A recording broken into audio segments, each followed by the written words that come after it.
মাহফুজা বৃষ্টি বৃষ্টি শুরুতে জানাবেন যে আগামী যেহেতু ২০ নভেম্বর রায় এবং এই রায় নিয়ে যারা আপিল করেছিলেন তাদের পক্ষের আইনজীবীরা কতটুকু আশাবাদী, কি বলছেন তারা?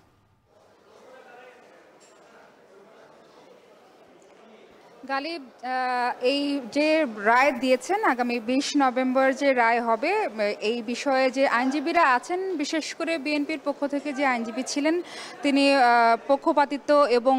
সুবিধা অসুবিধা এই তত্ত্বাবধায়ক সরকারের অধীনে নির্বাচন হলে কি হবে না হবে সেই বিষয়গুলোই কিন্তু প্রধান বিচারপতি রেফাত উদ্দিন এবং রেফাত আহমেদ এবং হচ্ছে যে ৭ বিচারপতি ছিলেন তাদের সামনে উপস্থাপন করেছেন, যার মধ্যে আমরা যতটা সামনে ছিলাম এবং শুনেছি যে ৪ জন বিচারপতি কিন্তু এই রায় বাতিলের পক্ষে ছিলেন এবং ৩ জন বিপক্ষে ছিলেন। সে জায়গা থেকে যে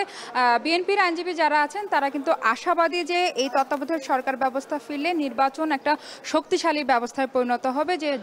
জনমনের যে আশা ছিল সেই আশাটা পূরণ হবে। আর জামাতের যে আইনজীবী তিনি শিশির মনির তিনি ছিলেন, তিনিও একই প্রত্যাশা করছেন যে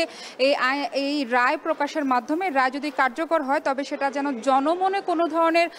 বিভ্রান্তি সৃষ্টি না হয়, যে আসন্ন যে নির্বাচন ত্রয়োদশ জাতীয় সংসদ যে নির্বাচন আছে সেই নির্বাচনে কিন্তু এই রায় কার্যকর হবে না। যদি আগামী ২০ তারিখে এই বিচার ব্যবস্থা যদি আবার বহাল রাখা হয়, রায় বাতিল করে পূর্ণাঙ্গ বেঞ্চের মাধ্যমে শুনানি হয়ে যে রায়টা আসবে সেটা যদি কার্যকর হয় তাহলে আগামী চতুর্থদশ সংসদ জাতীয় সংসদ নির্বাচন থেকে কিন্তু এইটা কার্যকর হবে। এখনই যেন জনমনে কোনো ধরনের বিভ্রান্তি সৃষ্টি না হয় তাই আইনজীবী যারা আছেন তারা কিন্তু বারবার আহ্বান করছেন। আর অন্যদিকে যদি বলি, বদিউল আলম মজুমদার সুজন সম্পাদক যে তার পক্ষ থেকে যে আইনজীবী ছিলেন তিনিও কিন্তু একই আশাবাদ ব্যক্ত করেছেন। তিনিও বলছেন যে প্রথম যেহেতু বদিউল আলম মজুমদার এই আপিলের বিরুদ্ধে আবেদন করেছিলেন সেই জায়গা থেকে তিনি স্পষ্ট বক্তব্য রেখেছেন যে এই রায় যেন যে কোনোভাবে বাতিল করা হয়। আর বিপক্ষে কিন্তু বাকি আইনজীবীরা আজকে আশাবাদ ব্যক্ত করেছেন যে এই রায় যদি কার্যকর হয় তাহলে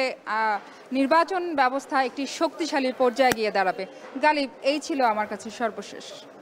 সবথেকে বহুল আলোচিত তত্ত্বাবধায়ক সরকার ব্যবস্থা বাতিলের রায় আগামী ২০ নভেম্বর, সে বিষয়ে সর্বশেষ জানাচ্ছিলেন সহকর্মী মাহফুজা বৃষ্টি।